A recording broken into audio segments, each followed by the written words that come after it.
Berkahilah umatku di setiap subuhnya. Mudah-mudahan semakin hari ya kita semakin mendapatkan ya berbagai ridho, rahmat dan keberkahan dari Allah Subhanahu wa taala.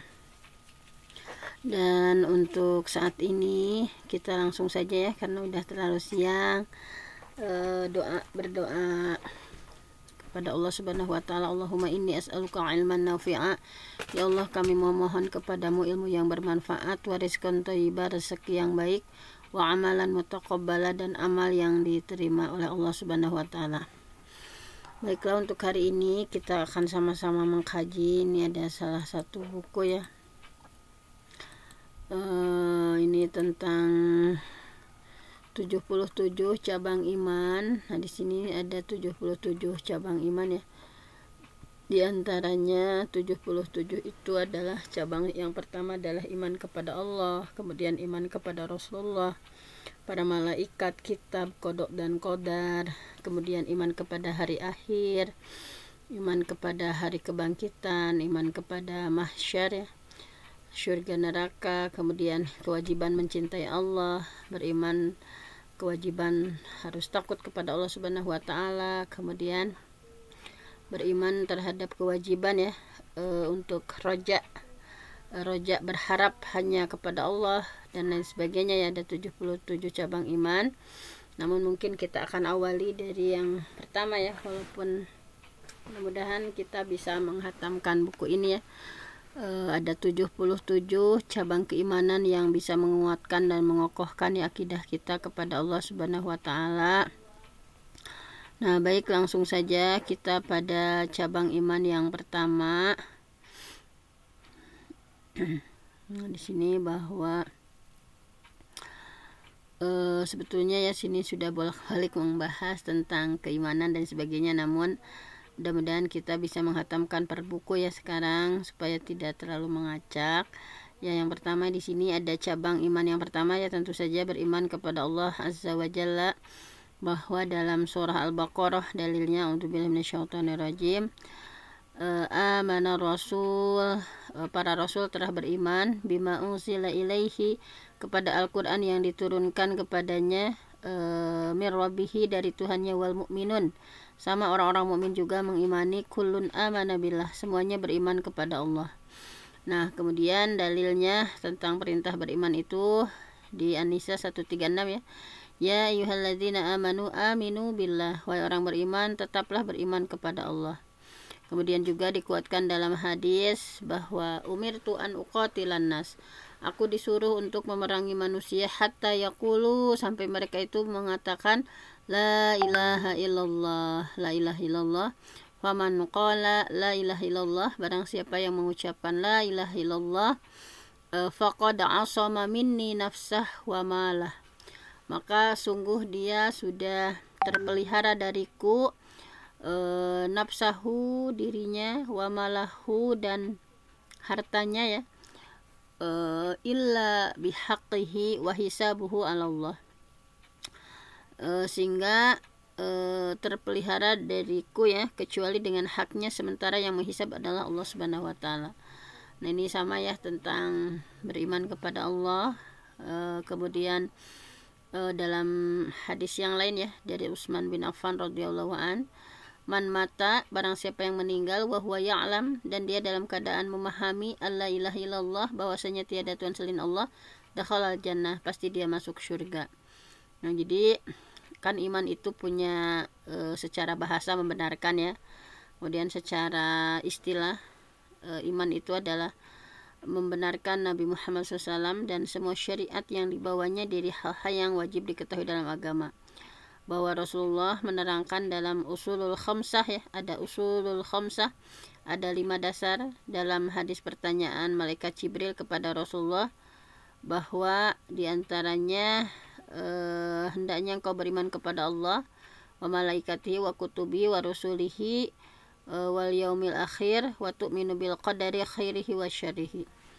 Nah, jadi sudah diyakini bahwa ada 6 rukun iman ya, Allah, malaikat, kitab, rasul, hari pembalasan, ya, kemudian qada qadar. Nah, di sini secara mutlak ya. Al-Quran menyebutkan 5 dasar ini dalam ayat yang berbeda-beda, yaitu amana rasul bima unzila ilaihi min rabbihi wal mu'minun. Nah, kemudian ada juga yang dalil yang membahas keimanan di surah Al-Baqarah ya, ayat 177, bahwa walakinal birra, sesungguhnya kebaikan itu adalah man amana billah, barang siapa yang beriman kepada Allah, wal yaumil akhir, beriman kepada hari akhir, wal malaikah, malaikat, wal kitab, wan nabiyyin, kitab dan para nabi. Nah, sama ya ini juga. Jadi intinya iman itu mencakup ya, harus ada ucapannya ya, diikrarkan, misalnya kata la ilaha illallah, la ilaha illallahnya ya, bahwa iman itu ada ucapannya, kemudian ada perbuatannya ya, bahwa yang kita dimaksud dengan beriman kepada Allah itu melalui kegiatan apa misalnya, terus ada niatnya. Jadi kalau Imam Syafi'i menyampaikan bahwa semua ulama salaf ya mengatakan bahwa amal tidak termasuk ya di sini bagi orang-orang yang mengatakan mengingkari ya, bahwasanya yang penting yakin aja gitu ya, nggak usah dipraktekkan, itu sesuatu yang batil gitu ya. Bahwa ada yang mereka memasukkan ya dalam hal ini para ulama salaf pokoknya tidak membedakan, harus ketiga-tiganya ada ya. Pokoknya harus ada tasdik bil qalbi, membenarkan dengan hati, kemudian i'tiqad ya, diyakini, tasdik al-iman hiya adalah yang pertama membenarkan, ikrar dulu bilisan, iqraru bilisan, mengikrarkan dengan lisan, wa tasdiqun bil qalbi ya, meyakini dengan hati, wa amalun bil arqani, dan mengamalkan dengan anggota badan. Jadi harus ketiga-tiganya ya, bahwa ketika kita mengimani Allah berarti meyakini dan membenarkan dengan sepenuh hati bahwa Dia adalah Allah, Dialah Allah yang berkuasa, Dialah Allah yang Maha Tahu. Jadi tidak ada sekecil biji apapun ya di langit atau di bumi yang luput dari ilmu Allah.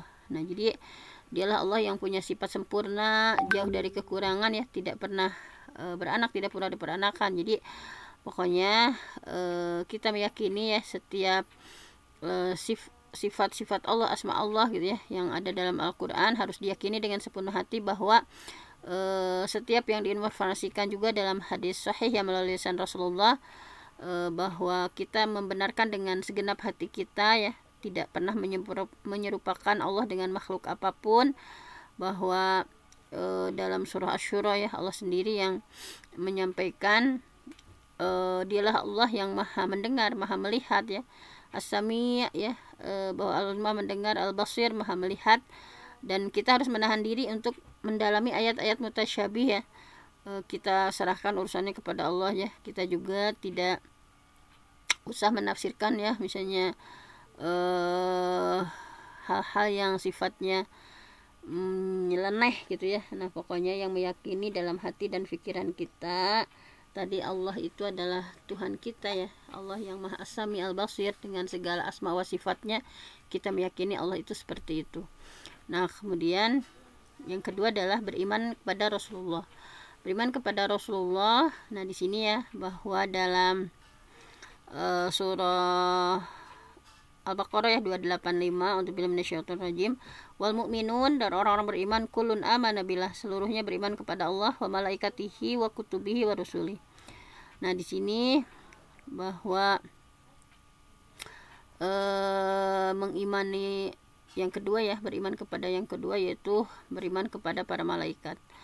Nah, di sini juga dikuatkan juga dalam hadisnya ya, al-iman antu'mina billah wa malaikati wa kutubi wa rusuli. Jadi untuk beriman kepada malaikat secara gamblang ya dijelaskan dalam Al-Baqarah dan juga di riwayat hadis sahih Muslim. Nah, bahwa beriman kepada Rasulullah, bagaimana sih beriman kepada Rasulullah itu? Rasul Allah itu bahwa membenarkan dengan sepenuh hati apa yang mereka bawa ya, apa yang dibawa oleh para utusan Allah itu kita mengimaninya ya. Kemudian setelah ya membenarkan sepenuh hati apa yang dibawa, kemudian disampaikan kembali, kemudian diamalkan ya apa yang sudah kita baca, sudah kita yakini. Dan di sini meyakini bahwa para rasul itu terpelihara dari dosa besar ya, baik dosa kecil, disengaja atau tidak disengaja. Jadi kalau para rasul khilaf, Allah langsung menegur ya, ketika para rasul hilaf, Allah langsung menegurnya kembali ya kepada jalan yang benar. Jadi mereka itu para rasul diutus untuk menunjukkan jalan ya, kemudian menyempurnakan kehidupan dunia dan akhirat manusia, diberikan mukjizat, menunjukkan kebenaran kenabian. Nah, jadi kita sebagai hamba Allah itu harus memuliakan mereka, mengagungkan, tidak membeda-bedakan ya, la nufarriqu baina ahadim min rusuli, tidak membeda-bedakan antara satu dengan yang lain ya, sebagaimana yang diinformasikan oleh Allah Subhanahu wa taala dan Rasulullah SAW. Nah, jadi kita meyakini bahwa Nabi itu adalah manusia biasa yang dikasih wahyu syariat ya oleh Allah Azza wa Jalla untuk direalisasikan. Adapun kalau Rasulullah manusia biasa yang diberikan wahyu oleh Allah yang mengandung syariat dan diperintahkan untuk disampaikan kepada umatnya. Jadi pokoknya seperti itu ya, keimanan kita kepada para rasul tidak boleh membeda-bedakan. Kita harus memuliakan, mengagungkan, dan meyakini bahwa mereka itu maksum, dijaga ya, ketika berbuat salah langsung sama Allah ditegur. Nah, kemudian yang ketiga adalah beriman kepada para malaikat. Wal mu'minuna kullun amana billahi wa malaikatihi wa kutubihi wa rusulih. Demikian juga ya, orang beriman semuanya beriman kepada Allah, malaikat, kitab, rasul gitu ya. Kemudian ketika malaikat Jibril ya bertanya kepada Rasulullah, mal iman, al iman antuk minabillah wa malaikatihi wa kutubi wa rusuli, sudah dijelaskan. Nah, beriman kepada malaikat itu bahwa kita meyakini dengan sepenuh hati bahwa Allah itu mempunyai berbagai makhluk. Allah itu punya berbagai makhluk, di antaranya yang bernama malaikah. La ya'sunallah, tidak pernah mendurhakai Allah ya. La ya'sunallah ma amarahum, apa yang diperintahkan selalu dikerjakan ya, yu'marun. Apapun yang diperintahkan itu selalu dikerjakan. Nah, jadi bahwa kata malaikat ini ya merupakan jamak dari malak ya. Malak itu wazan dari maf'al, kemudian dibuang huruf hamzahnya ya, karena lebih banyak digunakan. Nah, ini kemudian menurut pendapat yang lain malak dibuat huruf haknya ya menjadi malaik. Nah, ini bahwa ada juga menyampaikan pendapat lain malak itu dari makhlak ya, yang artinya risalah. Huruf hamzahnya didahulukan tetapi dalam bentuk jamak, malaikah. Nah, jadi intinya hakikat malaikat itu adalah pokoknya kita meyakini makhluk yang diciptakan dari cahaya ya. Cahaya, kemudian halus, terpelihara dari kejahatan nafsu ya, terpelihara dari hal-hal yang nafsu hewani. Kemudian demikianlah ya, malaikat itu diberi kemampuan untuk merubah bentuk. Bahwa kita pernah meyakini ya bahwa ada informasi bagaimana para malaikat itu kayak menjadi seorang laki-laki misalnya, berbentuk, bisa kemampuan untuk merubah bentuk, walaupun pada wujud aslinya ya malaikat Jibril saja punya 360 sayap ya yang begitu besar. Tetapi malaikat diberi kemampuan untuk merubah bentuknya, kadang dengan seorang laki-laki ya, yang pernah bertanya kepada Rasulullah. Kemudian malaikat itu tidak pernah membangkang ya, mereka itu begitu banyak ya, malaikat itu begitu banyak, dibagi sesuai dengan tugas masing-masingnya. Di antaranya adalah menjadi penyambung Allah ya dan para nabi. Nah, di sini bahwa sebagian bertugas ada yang meniupkan angin gitu ya, begitu. Kita harus meyakini bahwa para malaikat bertugas ya setiap harinya. Ada yang bertugas meniup angin, ada yang bertugas memikul arash ya, memikul arash. Kemudian ada yang bertugas mencabut nyawa dan lain sebagainya, yang baik ada yang ada dalam Al-Quran maupun ada yang sunnah. Nah, jadi secara khusus ini ya rinciannya itu disepakati oleh umat. Nah, tetapi kadang pada zaman ini ya ada yang misalnya mengingkari ya hakikat tentang di belakang materi nyata, misalnya nauzubillah ya. Mereka menyampaikan bahwa menolak mentah-mentah ya ijma para ulama, bahwa nauzubillah mereka itu tidak meyakini ya dengan keberadaannya. Nah, kemudian tadi bahwa intinya seperti itu ya, beriman kepada para malaikat itu intinya mengimani para malaikat itu adalah makhluk yang tidak pernah durhaka, selalu melaksanakan apa yang Allah perintahkan, Kemudian keistimewaannya, malaikat itu ya tercipta dari cahaya yang halus, kemudian tidak pernah ada dikasih nafsu ya sama Allah. Nah, senantiasa diberikan berbagai keistimewaan, bisa merubah bentuk dan sebagainya. Nah, kemudian yang keempat adalah beriman kepada kitab Allah. Nah, bagaimana kita beriman kepada kitab Allah? Bahwa dalam surah An-Nisa ya 136, A'udzubillahi minasyaitonirrajim, ya ayyuhalladzina amanu aminu billah wa rasulihi wal kitabil ladzi nazzala ala rasulihi wal kitabil ladzi ansala min qabl.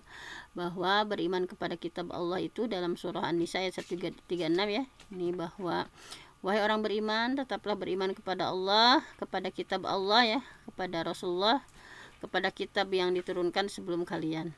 Jadi inilah keimanan kita ya kepada para wal mu'minun kullun amana billah wa malaikati wa kutubi wa rusulih, kepada kitab Allah. Bahwa dalam hadis yang lain ya, al-iman antuk minabillah wa malaikati wa kutubi wa rusulih, sama tadi ya, riwayat Bukhari Muslim. Jadi bagaimana beriman kepada kitab Allah itu? Jadi beriman kepada kitab Allah itu adalah intinya membenarkan bahwa Allah mempunyai kitab-kitab ya yang diturunkan kepada para nabi sebagai undang-undang dan sesuai pada setiap umat ya untuk berhukum dengan kitab-kitab itu. Nah, kita harus meyakini bahwa intinya tasdik ya, kita membenarkan bahwa Allah memiliki kitab-kitab yang diturunkan kepada para nabi ya, yang sebagai pedoman atau undang-undang ya sesuai umat yang ada pada zamannya ya. Ada berbagai nasihat ya, kemudian bagaimana dengan kitab itu bisa mengangkat ya kehidupan manusia menjadi lebih modern. Nah, jadi kitab-kitab Allah ini kan terbagi ada beberapa macam ya. Di antaranya ada yang tercatat di lembaran, ada yang terdengar dari belakang hijab, ada terdengar dari malaikat yang menyamar ya, atau ada yang melalui ilham, tidak bisa didengar orang lain. Jadi semua ini adalah wahyu dari Allah Subhanahu wa taala yang mencakup berbagai hukum, ada pemberitahuan, ada petunjuk. Jadi beriman kepada kitab Allah itu bahwa kita meyakini Quran adalah kalam Allah, kita meyakini bahwa Quran adalah kalam Allah Subhanahu wa taala. Quran itu bukan makhluk, tetapi tertulis ya dalam mushaf-mushaf kita, terjaga di dalam hati dan yang dibaca. Nah, kemudian sebagian ulama menyatakan bahwa kitab yang diturunkan Allah berjumlah 104 kitab. Nah, kita harus meyakini ya bahwa kitab-kitab yang diturunkan Allah itu, sebagian ulama di sini mengatakan bahwa kitab yang diturunkan Allah itu berjumlah 104 kitab ya. 50 kitab diturunkan kepada Nabi Syis alaihi salam, 30 kitab diturunkan kepada Nabi Idris alaihi salam, 10 kitab diberikan kepada Nabi Adam alaihissalam, 10 kitab kepada Nabi Ibrahim, kemudian Taurat kepada Nabi Musa, Injil kepada Nabi Isa ya, Zabur kepada Nabi Daud, dan Al-Furqan atau Al-Quran kepada Nabi Muhammad SAW. Nah, jadi intinya kita meyakini bahwa banyak ya kitab-kitab yang diturunkan Allah, tadi sebanyak 104 kitab ya. Yang diantaranya yang paling banyak 50 kitab itu diberikan kepada Nabi Syis ya, 30 kitab kepada Nabi Idris alaihissalam, 10 kitab diantaranya kepada Nabi Adam alaihissalam, 10 kitab kepada Nabi Ibrahim alaihissalam, dan secara spesifik satu-satu ya, Taurat kepada Nabi Musa, Injil kepada Nabi Isa, Zabur kepada Nabi Daud, dan Al-Furqan atau Al-Quran kepada Nabi Muhammad SAW. Nah, jadi minimalnya kita meyakini itu. Kemudian beriman kepada qada dan qadar. Nah, di sini bahwa beriman kepada qadar ya, baik yang baik ataupun yang buruk ya, ini kulun katakan kulun katakan semuanya min indillah, dari sisi Allah. Di sini ya bahwa beriman kepada qada dan qadar itu kalau di Quran surah An-Nisa ayat 78 bahwa katakan Muhammad kulun, semuanya min indillah, semuanya datang dari sisi Allah ya. Nah, baik hal baik ataupun hal-hal buruk. Nah, kemudian dalam hadisnya tentang beriman kepada qada ini di sini ya, bahwa ihtajja Adam wa Musa faqala Musa. Nabi Musa berkata kepada Nabi Adam ya, bahwa ya Adam, wahai Adam, anta abuna, engkau itu adalah bapak kami. ya bahwa engkau itu adalah bapak kami. Nabi Musa yang berkata kepada Nabi Adam bahwa, wahai Adam, engkau itu adalah bapak kami yang menyebabkan kami keluar dari surga, ya. Khayyabatana wa akhrajatna minal jannah. Qala lahu Adam. Nah, kemudian ya bahwa Nabi Musa yang mengatakan kepada Nabi Adam bahwa, wahai Adam, engkau itu bapak kami yang menyebabkan kami keluar dari surga. Maka Nabi Adam menjawab, hai Musa, Allah sudah memilihmu dengan kalamnya, ya, bahwa Nabi Musa itu gelarnya adalah kalimullah karena bisa bicara langsung dengan Allah tanpa ada perantara, ya. Ya Musa, wahai Musa, istofakallah, bahwa Allah sudah memilihmu bikalamihi, ya, dengan kalamnya, wa khattalaka taurah biyadi, dan bahwa menulis untukmu kitab Taurat dengan tangannya. Utlumuni ala amri qaddarallah alayya qabla an yakhluqani bi arba'ina sana faqala fahajja Adam Musa. Nah, kemudian di sini ya intinya singkatnya saja, ya. Tadi kan Nabi Musa berkata pada Nabi Adam bahwa, wahai Adam, engkau itu bapak kami yang menyebabkan kami keluar dari surga. Maka Nabi Adam menjawab kepada Nabi Musa, ya, wahai Musa, Allah sudah memilihmu dengan kalamnya, bahwa Musa bergelar kalimullah karena bisa langsung bicara dengan Allah, ya, tanpa ada perantara, dan menulis untukmu Allah, ya, kitab Taurat dengan tangannya. Apakah engkau mencelakaku kepada sesuatu yang Allah telah menakdirkan sebelum menciptakanku selama 40 tahun? Kemudian beliau menjawab, engkau Adam mengungguli Musa dengan dalil dan keterangan yang jelas. Nah, jadi intinya jangan sampai menyalahkan ini, ya. Misalnya dalam hadis ini, wahai Nabi Adam, ya, kata Nabi Musa, kenapa engkau menjadi penyebab kita keluar dari surga, gitu, ya. Padahal nih kata Allah, beliau menjawab, ya, qaddarahullah alayya qabla an yakhluqani bi arba'ina sana faqala fahajja Adam Musa. Jadi intinya segala hal yang terjadi itu bahwa Allah sudah menakdirkan sebelum menciptakanku, ya, kata Nabi Adam, ya, bahwa selama 40 tahun. Nah, jadi sudah terjadi, apa-apa yang akan terjadi itu sudah tertulis, ya. Nah, kemudian intinya beriman kepada qadar itu adalah bagaimana kita membenarkan dengan sepenuh hati kita bahwa setiap sesuatu yang terjadi di bumi ataupun di langit itu semuanya dengan takdir dan ketentuan Allah. Jadi setiap yang ditakdirkan pasti terjadi, dan semua yang tidak ditakdirkan mustahil terjadi, ya, walaupun kita pengen, gitu, ya. Tapi sesuatu yang setiap takdir itu pasti terjadi. Pokoknya semua yang tidak ditakdirkan mustahil, ya, walaupun kita sudah berupaya pengen, gitu, ya. Nah, kemudian lafaz qadar sendiri adalah masdar dari qaddartu syai', saya menentukan kadarnya. Maksudnya adalah bahwa setiap segala sesuatu yang ditakdirkan Allah hendaknya diyakini bahwa Allah sudah menentukan segala sesuatu yang baik maupun yang buruk, ya, sebelum menciptakan semua makhluk.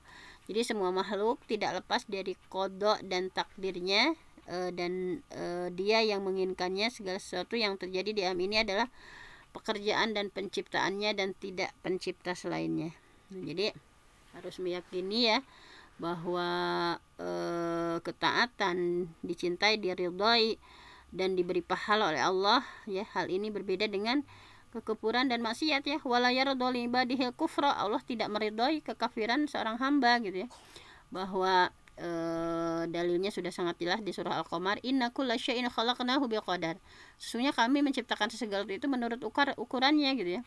Bahwa seandainya hamba menciptakan keburukan, maksiat, sementara keburukannya lebih banyak dari kebaikan, ya, pasti yang terjadi bahwa alam wujud ini menyalahi keinginan Allah, ya, yang tidak dikehendaki juga oleh para misalnya bahwa Allah itu menciptakan manusia kan untuk beribadah, gitu, ya. Nah, bukan untuk menyalahi, bukan untuk merusak, ya, di bumi ini. Bahwa Imam Al-Ghazali menyampaikan bagaimana hewan mampu menciptakan perbuatannya, laba-laba, lebah, dan yang sejenisnya adalah makhluk yang aktivitasnya menakjubkan, ya. Orang-orang yang mau memikirkan bagaimana mampu menciptakan tingkah lakunya, misalnya pokoknya makhluk-makhluk ini adalah dalil konkret adanya sang pencipta, gitu, ya. Bahwa di sini penulis menyebutkan bahwa qadar itu ya tanpa menyebutkan qada karena sudah mewakili arti keduanya, bahwa waja'ala lakumus sarabil, bahwasanya di sini dialah Allah menjadikan pakaian yang melembut dari panas. Jadi dengan kata lain, nah di sini ya bahwa Allah Subhanahu wa taala intinya ketika kita mengimani takdir, intinya tadilah ya bahwa Allah Subhanahu wa taala sudah menciptakan segala sesuatu itu sesuai dengan kadarnya gitu ya, sesuai dengan kadarnya. Khalaqnahu syai'in khalaqnahu biqadar, segala sesuatu menurut ukurannya gitu ya. Jadi kayak matahari, bumi ukurannya seperti itu ya, bahwa itu segala sesuatu sudah diprediksi, segala sesuatu itu sudah ada qadar ukuran-ukurannya ya. Misalnya ada air hujan kemudian turun ke bumi dan qadarnya itu seperti itu gitu ya, tidak mungkin melebihi. Kalau melebihi turun ke bumi berarti kebanjiran ya, bumi misalnya kelalap misalnya, tetapi dengan segala sesuatu dengan qadarnya.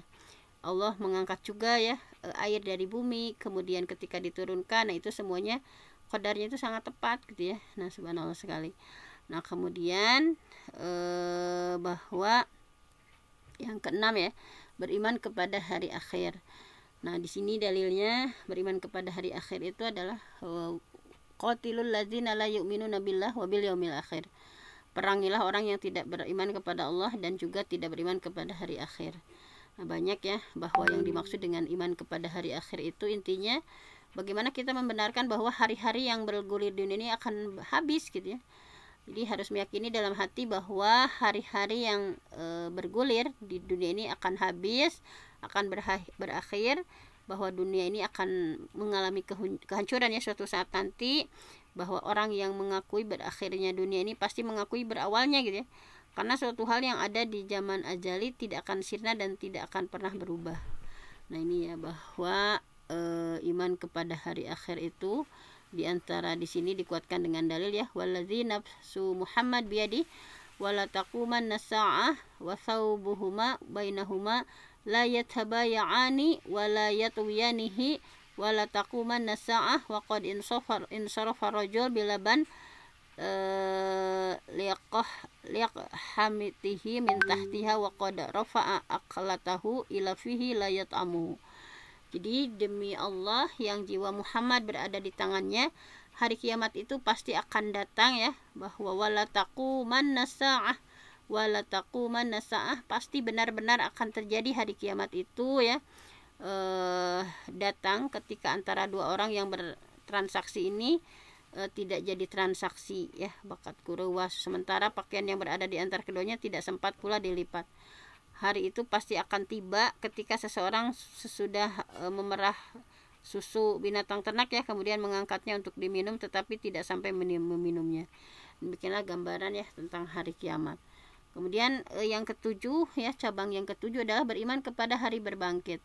Ini ayatnya sudah sangat jelas. A'udzubillahi minasyaitonirrajim. Za'amal ladzina kafaru alla yub'atsu qul bala wa rabbi latub'atsunna. Bahwa mereka orang-orang kafir menyangka ya bahwa mereka itu tidak akan dibangkitkan, bahwa di sini katakan tidak demikian, bahwa benar-benar akan dibangkitkan.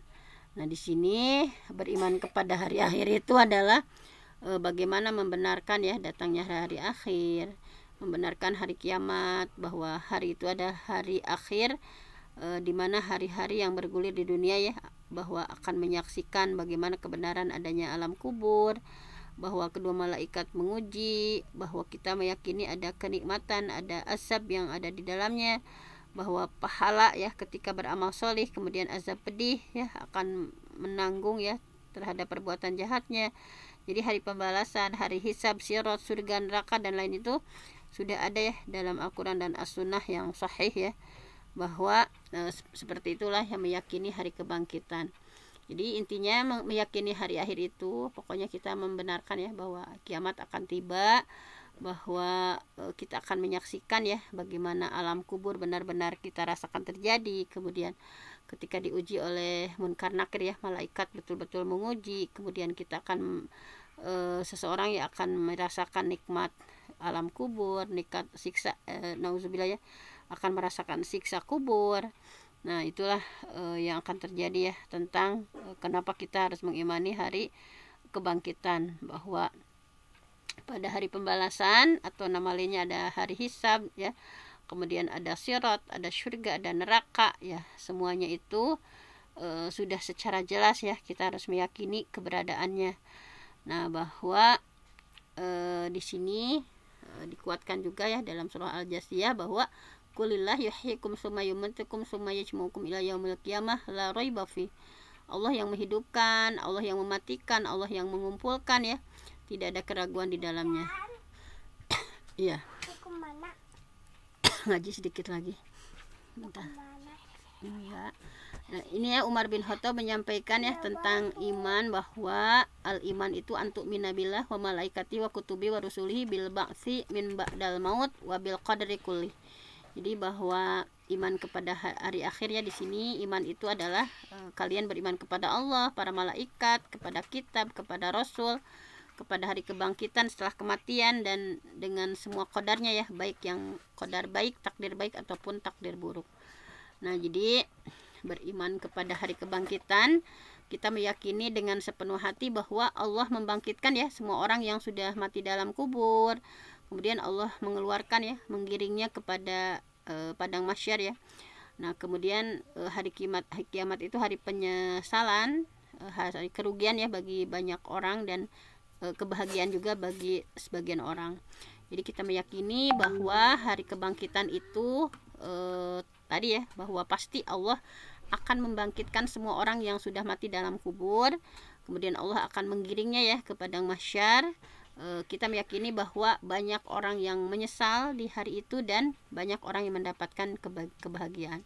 Jadi kata ba'as itu adalah membangkitkan sesuatu ya, dan ini kata ini terbagi menjadi dua macam ya. Ada yang sifatnya kehambaan ya, misalnya membangkitkan onta.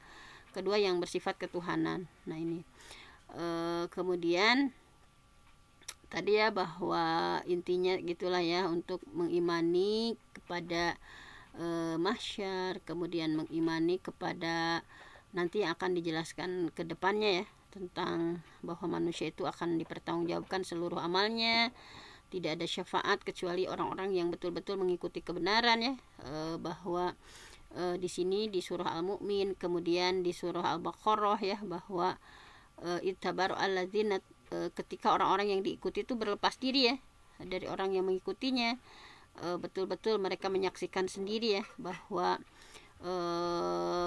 kebahagiaan, persahabatan orang beriman secara khusus ya, kemudian permusuhan orang kafir yang senantiasa berbuat dosa ya, bahwa al-akhilla yauma idzin, teman-teman akrab pada hari itu ba'duhum li ba'din adu, menjadi musuh ya sebagian lain dengan sebagian, ilal muttaqin, kecuali orang bertakwa.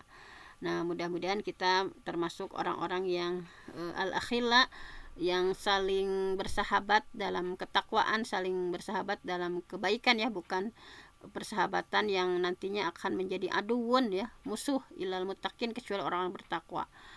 Nah, mungkin hanya itu saja ya. Ini ada karena memang ada 77 cabang iman, kita pelajari sedikit demi sedikit ya, supaya kita juga meyakini bagaimana mengimani secara benar ya, iman kepada Allah, kepada malaikat ya, kepada kitab, kepada rasul, berimani takdir ya, mengimani hal-hal yang gaib ya. Ada 77 cabang iman yang mudah-mudahan sudah tertancap dalam hati dan sanubari kita ya. 77 cabang ini mudah-mudahan sudah kita laksanakan semuanya. Tinggal yang dibahas ini adalah hal-hal yang barangkali kita belum gitu ya meyakini hal-hal semacam ini.